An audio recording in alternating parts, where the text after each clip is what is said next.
Il treno Frecciarossa 8801 di Trenitalia delle ore 7:23 parcheggia in arrivo al binario 1. Per la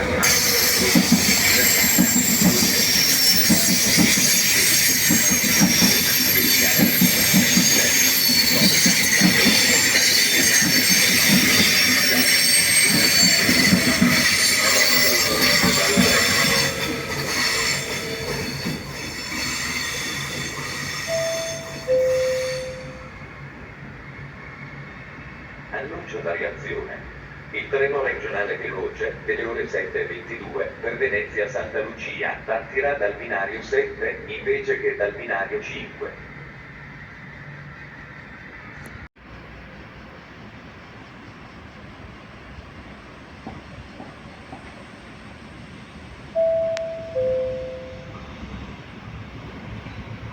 Il treno regionale delle ore 7:14 parte dal binario 5.